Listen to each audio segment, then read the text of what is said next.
उसकी आवश्यकताएं कम नहीं हो पाती। और फिर इसी कमल की भांति मनुष्य भी टूट जाता है। तो फिर क्या करें? क्या किया जाए इस परिस्थिति में? जीवन स्तर बढ़ाना छोड़ दे? कदापि नहीं। किंतु जीवन स्तर बढ़ाने के साथ साथ ही अपनी आत्मशक्ति को सुदृढ़ करें। संकट का समय आने पर आप अपना जीवन कैसे व्यतीत करेंगे, इसका अभ्यास करें, क्योंकि जीवन स्तर और जल स्तर तो घटते बढ़ते रहेंगे। ये आप पर निर्भर करता है कि आप इन दोनों के बीच का तालमेल कैसे सुनिश्चित करते हैं। राधे राधे। इस हीरे को देख रहे हैं आप? लाखों करोड़ों वर्षों तक धरती के गर्भ में रहने के पश्चात ये इतना कठोर बनता है, किंतु जब खान से निकाला जाता है कोयले की ही भांति होता है, श्वेत, कठोर, निस्तेज। किंतु जब इसे तराशा जाता है तब इसे तेज प्राप्त होता है और तब ये अपना मूल्य बढ़ाता है। संसार में मनुष्य के साथ भी यही होता है। मनुष्य की बुद्धि, मेधा, अनुभव उन वर्षों के कारण नहीं बढ़ती जो वर्ष हमने हमारे जीवन में व्यतीत किए, बल्कि उन क्षणों से निखरती जब हमने कठिनाइयों का सामना किया, चुनौतियों का सामना किया, संकटों का सामना किया, छल और पीड़ा से। इसलिए यदि आपके जीवन में आपके सामने संकट आए, चुनौतियां आए, पीड़ा आए, तो उसे भयभीत मत होइएगा, उसका स्वागत कीजिए, क्योंकि यही परिस्थितियां आपको वो अनुभव देगी जो आपको प्रबुद्ध करे। राधे राधे। प्रकृति ने हर जीव में एक भाव भरा है ताकि वो निश्चल ना रहे, कुछ न कुछ कर्म करता रहे, और वो भाव है भूख। संसार में हर जीव, हर पशु, पक्षी, प्राणी परिश्रम करता रहता है अपनी इस भूख को मिटाने के लिए। परंतु क्या अन्य जीवों की भांति मनुष्य की भूख भी पेट तक ही सीमित रहती? तन की भूख मिटाते मिटाते कब ये भूख मन और माया की तृष्णा में बदल जाती है पता ही नहीं चलता। और अधिकतर ये तृष्णा धन संग्रहित करने तक ही रह जाती। अपना जीवन जीना छोड़कर किसके लिए ये धन संग्रहित कर रहे हैं? आने वाली पीढ़ी के लिए। बड़ी विचित्र बात। अपना जीवन जीना छोड़कर धन संग्रहित करते करते अपने जीवन का सुख भी मिटा रहे हैं और आने वाली पीढ़ी को कर्म करने से भी बाधित कर। पूत कपूत तो क्यों धन संचय, पूत सपूत तो क्यों धन संचय। अपनी संतान को संस्कार दीजिए, धन नहीं। यदि संतान संस्कारी हो तो अपना स्वयं का एक संसार बना लीजिए। यदि असंस्कारी हो तो आपका बना बनाया संसार यूं ही नष्ट कर दे। इसलिए जीवन में यदि कुछ संचय करना है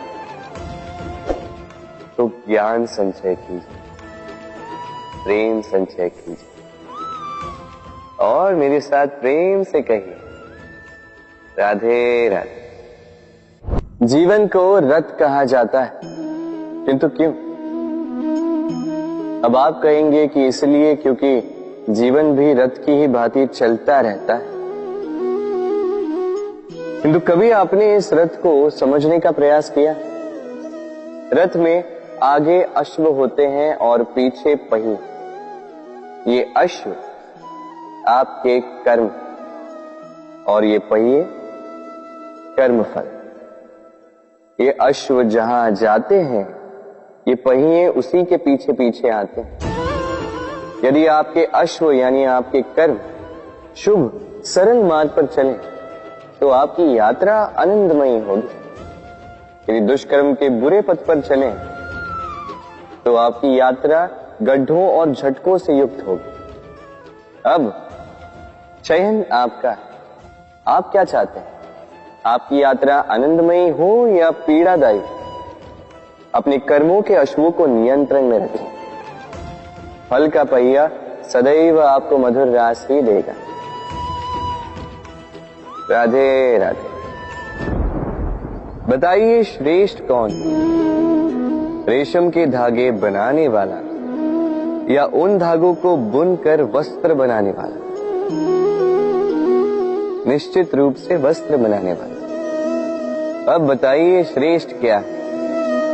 माटी को पूरे तट पर बिखेर कर रख देने वाली बाढ़ या उस माटी को समेट कर उसी से एक मूर्ति बनाने वाला मूर्तिकार? निश्चित रूप से मूर्तिकार।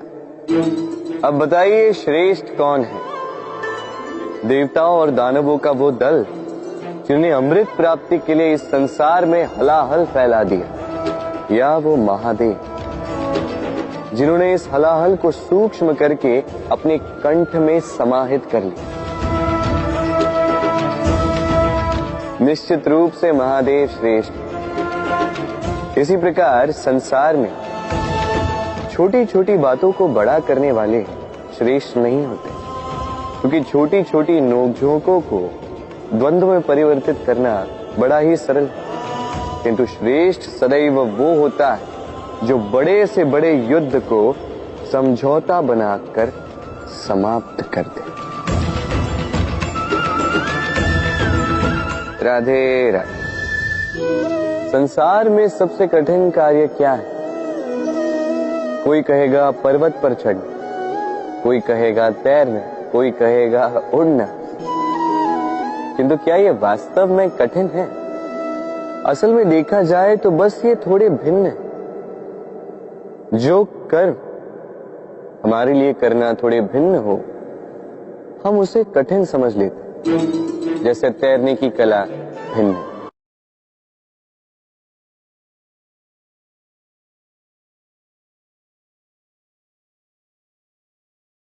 बड़े ही परिश्रम से इसे बनाती हैं, अपने शरीर के रस से इसे बुनती हैं। क्या आप इसका उद्देश्य जानते हैं? आखिर मकड़ी इन जालों में नन्ही कीटों को फंसाकर उन्हें अपना भोजन बना लेती है। और क्या आप ये बात जानते हैं कि एक दिन मकड़ी इन्हीं जालों में फंसकर मृत्यु को प्राप्त हो जाती है? बताइए क्या करते हैं आप इन जालों के साथ? दिखते ही हटा देते हैं इनका अस्तित्व, है ना? दूसरी ओर चिड़िया का घोंसला। चिड़िया भी बड़े परिश्रम से इसे बनाती है, किंतु यदि चिड़िया इसे छोड़कर चली भी जाए, उसके पश्चात भी लोग इसका विनाश नहीं करते। कारण क्या? कारण यह है कि इसका निर्माण जीवन के संचयन के लिए किया गया था, आखेट के लिए नहीं। स्मरण रखिएगा, जीवन में आपका परिश्रम कितना भी अधिक हो, यदि आपका लक्ष्य शुभ ना हो तो आपको भी विनाश पाना ही होगा। तो सृजन करते रहिए और मगन होकर कहिए राधे राधे।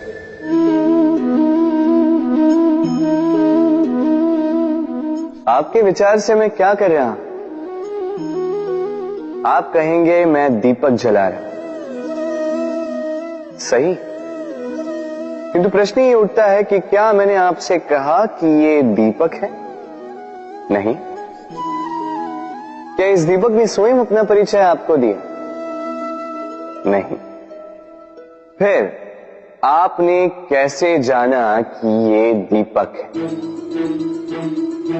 उत्तर है प्रकाश, जो स्वयं जलकर अंधकार में संसार को राह दिखाए, वो दीपक है।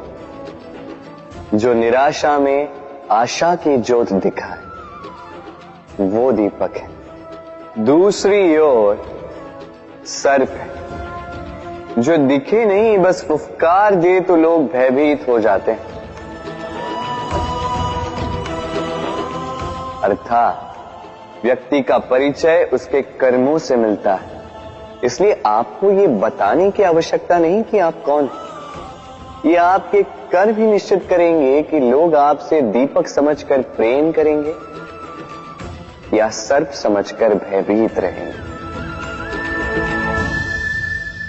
राधे राधे। समय कितना विचित्र होता है।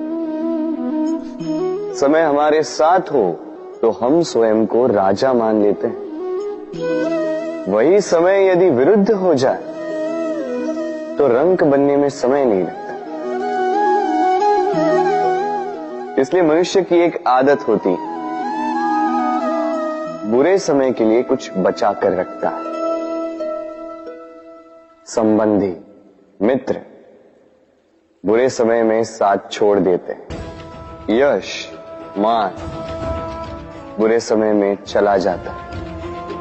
तो व्यक्ति सोचता है क्यों ना धन संचय कर।